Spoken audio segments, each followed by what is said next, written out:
Hello అండి, welcome to Shri Bhadrakali creations.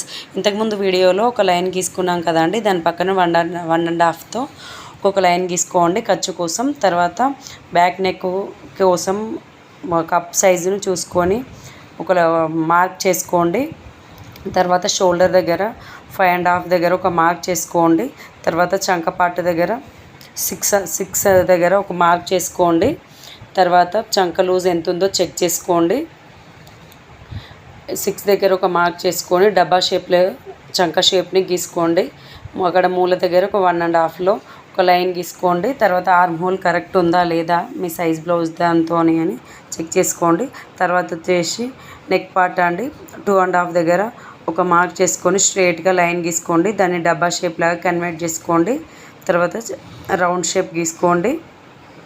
ఇప్పుడు వచ్చేసి బ్యాక్ యొక్క టక్స్ వేయడం కోసం షోల్డర్ దగ్గర మిడిల్ పార్ట్లో ఒక డాట్ పెట్టేసుకోండి. తర్వాత బ్యాక్ పార్ట్ కట్ చేయండి. నెక్ పార్ట్ లాస్ట్లో కట్ చేయండి. రౌండ్స్ తిరిగే దగ్గర